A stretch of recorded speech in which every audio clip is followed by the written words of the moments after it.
শেখ মুজিবুর রহমান মুক্তিযুদ্ধের সাথে জড়িত ছিলেন না। তিনি জানতেন না মুক্তিযুদ্ধ কিভাবে হয়েছে। তারেক রহমান, আপনি 17 বছর দেশে ছিলেন না, আপনি জানেন না এখানে কি হয়েছে। আপনার বিশিষ্ট লোকজন আপনাকে যা বলেছে এটাই আপনি শুনেছেন। আমাদের গাজী ভাই, মরহুম গাজী ভাই রুহুল আমিন গাজী, তাকে ভুয়া মামলায়, ক্যান্সার আক্রান্ত গাজী ভাইকে ভুয়া মামলায় জেলখানায় রেখে বিনা চিকিৎসায় মৃত্যুর দিকে ঠেলে দেওয়া হয়েছে। আমাদের ম্যাডামের মতো, ম্যাডামকে যেমন বিনা চিকিৎসায় ভুয়া মামলায় মৃত্যুর দিকে ঠেলে দেওয়া হয়েছিল। দুর্ভাগ্যের বিষয় হলো আজকে যারা মিডিয়ার স্টলওয়ার্টার এখানে বসে আছেন, তারা কেউ গাজী ভাইয়ের জন্য টু শব্দ উচ্চারণ করেন নাই। এটাই বাস্তবতা। 2 নম্বরে আমি নাম বলতে চাই আসাদ ভাইয়ের। আসাদ ভাইকে আমাদের মধ্যে প্রবীণতম সম্পাদক, তাকে ছাত্রলীগের গুন্ডারা অফিসে ঢুকে দাড়ি ধরে নামিয়ে পুলিশের কাছে তুলে দিয়েছে এবং বছরের পর বছর তিনি জেলে থেকেছেন।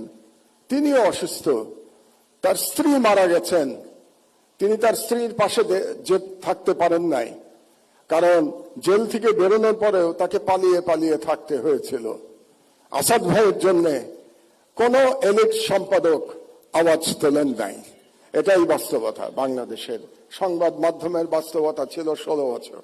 আমি নাম বলবো শফিক রহমান ভাইয়ের। শফিক ভাই আমার পাশে বসে আছেন। আমরা পাশাপাশি সেলে জেলে ছিলাম। 80 বছর বয়সে শফিক ভাইকে মাটিতে শুয়ে থাকতে হয়েছে।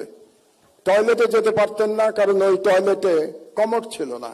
বেশ কিছুদিন শীতের মধ্যে মাটিতে পড়ে থাকতে হয়েছে, উনি উঠতে পারেন নাই।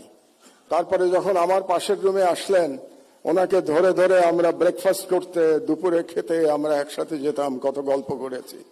শফিক রহমানের জন্য কেউ আপনারা দাঁড়ান নাই। এটাই ছিল ফ্যাসিবাদের চরিত্র। আরেকজনের নাম বলি কনক সরোয়ার। তার অপরাধ ছিল তিনি আজকে প্রধান ব্যক্তি তারেক রহমান সাহেবের একটা বক্তৃতা তিনি লাইভ চালিয়েছিলেন।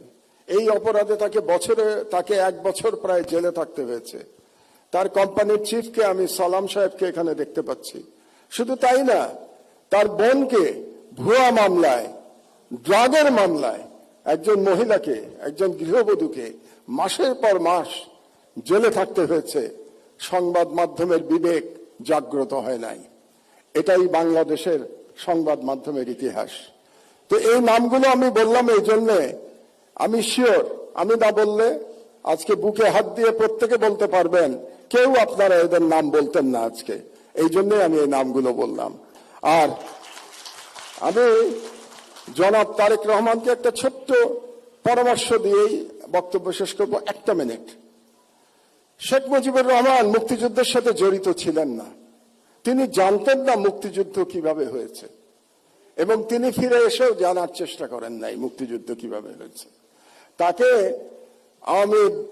আওয়ামী লীগের লোকজন যা বলেছে এবং ভারতীয় পক্ষ যা বলেছে সেটাকেই তিনি ধরে নিয়েছিলেন। এটাই মুক্তিযুদ্ধের ইতিহাস ছিল। এই জন্যই তিনি ব্যর্থ হয়েছিলেন। জনাব তারেক রহমান, আপনি 17 বছর দেশে ছিলেন না, আপনি জানেন না এখানে কি হয়েছে। আপনার বিশিষ্ট লোকজন আপনাকে যা বলেছে এটাই আপনি শুনেছেন এবং এখন যারা মিডিয়ার নতুন বন্ধুরা আপনাকে যেটা বলছে সেটাই আপনি শুনছেন এবং সেটাই আপনি মনে করছেন এটাই বাংলাদেশের 17 বছরের ইতিহাস।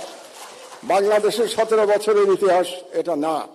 সেই ইতিহাস আমি বর্ণনা করব ভবিষ্যতে যদি আপনি এরকম কোন অনুষ্ঠানের আয়োজন করেন এবং সেই অনুষ্ঠানে আমাকে 15 মিনিট সময় দেন, তাহলে বাংলাদেশের মিডিয়ার ইতিহাস, 50 বছরের ইতিহাস আমি বর্ণনা করব।